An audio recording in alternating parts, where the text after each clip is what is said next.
साथियों नमस्कार, मेरा नाम देवेंद्र सिंह सोहल है और आप देख रहे हैं हमारा फिटनेस पर आधारित कार्यक्रम life fit by Devendra Singh Sohal. ये जो आप फोटोएं देख रहे हैं ये हमारी फुटबॉल खेलने के बाद की हैं। हम फुटबॉल खेलते हैं डेली और उसके बाद लास्ट में एक फ़ोटो का सेशन लेते हैं। अब ये इसमें शौर्य दिख रहा है आपको जगलिंग करता हुआ। और इसके बाद हम इससे पहले की बात हम बताते हैं। इससे पहले हम यहाँ जंपिंग जैक शुरू करने वाले हैं, जिसमें मैं हूँ और आप पीछे शर्मा जी को देख रहे हैं और साथ में श्रवण कुमार जी, हम 3 जने हैं और हम शुरू करेंगे। अभी उनको मैं एडजस्ट कर रहा हूँ भाई, यहाँ से यहाँ रहे, यहाँ से यहाँ रहे। और अब देखिए हमने जंपिंग जैक शुरू कर दिया है और जंपिंग जैक के दौरान हमें जो देखिए अभी 63-64 साल के हो गए हैं मार्च में शर्मा जी, या हो सकता है होने वाले हो मार्च से पहले पहले 64 साल के हो जाएंगे। और अभी भी उनके अंदर इतनी इच्छा शक्ति है, इतनी वेट ज़्यादा होने के बावजूद, पेट बड़ा होने के बावजूद भी वो हमारे साथ लगातार जंपिंग जैक करने की कोशिश करते हैं। तो अगर आप साथियों फिट रहना चाहते हैं और फिट रहने के दौरान अपने आप को टेस्ट करते रहिए। ऐसा नहीं है कि आप फिट हैं तो चलो यार छोड़ो, आजमाइश अपने आप को डेली एक नई आजमाइश में डालिए। जब आप कुछ नया चैलेंज नहीं होगा आपकी बॉडी के सामने करने के लिए, तो आपकी बॉडी नॉर्मल हो जाएगी।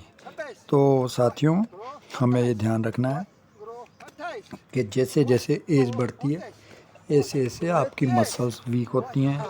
और कल एक सज्जन मिले थे, कह रहे यार मैं रामपुरा रहता हूँ, हमारे पड़ोसी हैं वो मोटर मार्केट में, और उन्होंने 15 किलो वेट लूज़ किया है। लेकिन 15 किलो वेट लूज़ करने के बाद उनकी शक्ल चेंज हो गई है और थोड़ी थकान सी फील होती है। अभी भी उनका वज़न 90 किलो है। तो आप देखिए लोगों की कितनी ज़्यादा मोटापा है और कितना ज़्यादा वज़न बढ़ा हुआ है, इसके बावजूद वो उनका कम नहीं हो रहा। मैंने उनसे कहा, मैंने आप 70 किलो पे लेके आइए वरना आपके घुटनों में फ़र्क पड़ेगा। बोला घुटने तो अभी से उनके जवाब देने लग गए। जब डॉक्टर ने कह दिया कि भैया घुटने भी चेंज होएंगे और आगे जाके कुल्लों की हड्डियों पे भी फ़र्क पड़ता है, तब जाके वो आप ये समझ लीजिए कि 15 किलो उन्होंने वेट लूज़ किया है। तो साथियों ये नौबत नहीं आनी चाहिए और आप पहले ही अपने आप को फिट रखें, क्योंकि दवाइयाँ भी एक लिमिट तक ही चलती हैं, उसके बाद दवाइयाँ भी काम करना बंद कर देती हैं। तो बॉडी को अपने आप में स्ट्रॉन्ग बनाने के लिए आप करें। तो आप देखिए अगले हम एक्सरसाइज करेंगे, ये फ्लेक्सी बोलते हैं इसे शर्मा जी, और ये एक्सरसाइज है आपकी कमर की और आपकी टांगों की नसों की। तो उससे आदमी का ओवरऑल बॉडी थोड़ा मूवमेंट में आता है और फ्लेक्सी हो जाती है बॉडी। ठीक है, तो अब इसमें यहाँ जानने की बात यह है, श्रवण कुमार जी हैं, इन्होंने बीच में जंपिंग जैक रोक दिया था। क्यों रोक दिया था? हो सकता है सांस फूल गई हो। ये भी कई एक दिन आते हैं 2 दिन छुट्टी मार लेते हैं तो आलस आ जाता है। देखिए हम जो बार बार बात करते हैं वो यही है कि आलस आ जाता है। और आलस क्यों आता है? क्योंकि हमारी डाइट कुछ इस तरह की हो जाती है जो हमें बहुत ज़्यादा फैटी बन देती है खाना। और तली हुई चीज़ें तो आप जानते हैं सब घर में हर जगह ही तली हुई चीज़ें, इंडिया के अंदर तो मोस्टली यही है कि तली हुई चीज़ें ज़्यादा मिलती है। चाहे आप कहीं भी चल जाओ, कचौरी, समोसा और भी बहुत कुछ हैं, ऐसी बात नहीं। तो हमें कोशिश करनी है कि कम से कम तली हुई चीज़ें ना लें। और अब देखिए हमने ये पूरा कर लिया कंप्लीट।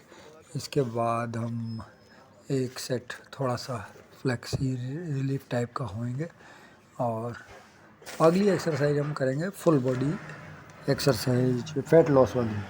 तो फुल बॉडी फैट लॉस जो होती है वो आप लोगों को पता ही है कि जैसा नाम से जाहिर है। अभी हम कर रहे हैं कि अगर आपकी कमर दर्द होती है, क्योंकि फ्लेक्सी करने के बाद किसी किसी की कमर दर्द होने लग जाती है, तो ये एक्सरसाइज करें। इससे आपकी कमर की जो मसल्स है वो भी स्ट्रॉन्ग होती है और कमर दर्द भी बंद हो जाता है।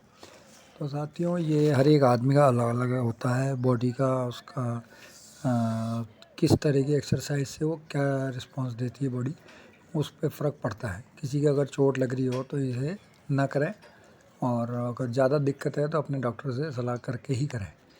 ठीक है, अब हम करेंगे जिसे कहते हैं फुल बॉडी एक्सरसाइज, या क्या बोलते हैं इसे, पैरों की एक्सरसाइज। क्योंकि हमने तो कर ली थी, शर्मा जी बोले हमें एक सेट और करना है, तो हमने 50 का एक सेट और हमने शायद शुरू किया है यहाँ। और देखिए अब इसमें पोजीशन देखिए, यहाँ मेन बात रिकॉर्डिंग की जो इम्पोर्टेंस है वो यही है कि आप अपनी खुद की पोजीशन देख के उसे सुधार सकते हैं। ये तो चलो शर्मा जी को हम इसलिए नहीं बोलते कि ये कर रहे हैं, वो ही बहुत बड़ी बात है। क्योंकि 64 साल की एज में इतनी एक्सरसाइज करना और पेट भी इतना बड़ा हुआ है फिर भी कर रहे हैं, तो वो बहुत है इनके लिए। ज़्यादा इनको अपन टाइट करेंगे तो ये भी छुट्टी मारने लग जाएंगे, क्योंकि ये भी बीच बीच में छुट्टी मार लेते शर्मा जी। अब देखिए शर्मा जी थोड़ा सा रुक गए हैं, फिर वापस शुरू करेंगे। एज के अकॉर्डिंग ठीक है इनकी एक्सरसाइज, कोई ऐसा नहीं है कि नहीं कर रहे। इनकी एज वाले तो ज़्यादातर कोई करता ही नहीं है। तो ये हमने अभी इसे फ्लेक्सी के बाद किया है, और चलिए हमने 30 का ही सेट लगाया। अब श्रवण कुमार जी तो जाना है, वो चले गए, अब हम दोनों ही हैं। अब हम करेंगे फुल बॉडी वेट लॉस वाली एक्सरसाइज, जिससे पूरी बॉडी की वेट लॉस होती है अगर आप इसे ज़्यादा करते हैं। अभी तो हमने 30 साल, शर्मा जी की इच्छा नहीं थी, वो कह रहे हैं यार आज के लिए इनफ, बहुत हो गया। और एक्सरसाइज, क्योंकि क्या होता है, आपने एक दिन ज़्यादा एक्सरसाइज कर ली तो अगले दिन आपको थकान होगी और आप छुट्टी मारोगे। तो हम कोशिश करते हैं इसीलिए कि रेगुलर एक्सरसाइज करें और छुट्टी ना मारें, भले ही थोड़ा कम ज़्यादा कर लें, लेकिन गैप नहीं लगना चाहिए। क्योंकि एक बार गैप लगता है तो फिर आपको आलस की वजह से दूसरे दिन आने में दिक्कत आती है। ये अपने को समझना ज़रूरी है। और खाने पे भी ध्यान देना, डाइट पे, कि आप किस तरह की डाइट लें, क्योंकि डाइट से डिपेंड करता है कि आपका मूड कैसा होगा। अंदर पेट के अंदर जो चीज़ें चलती है उससे बहुत कुछ डिपेंड होता है। और जो आदमी हमेशा फिट रहता है, चिंता नहीं करता, उसका पेट नहीं खराब होता। अगर आप ज़्यादा ओवर थिंकिंग करते हैं, टेंशन लेते हैं, तो मोटापा तो खैर बढ़ेगा, लेकिन पेट भी आपका जल्दी ख़राब होने लग जाता है। तो साथियों, ये सब चीज़ें आपकी फिटनेस इसी बात पे निर्भर करती है कि आप मानसिक रूप से कितने स्ट्रॉन्ग हैं और कितना अच्छा दिखते हैं या करते हैं। ठीक है, तो आज के लिए इतना ही, धन्यवाद।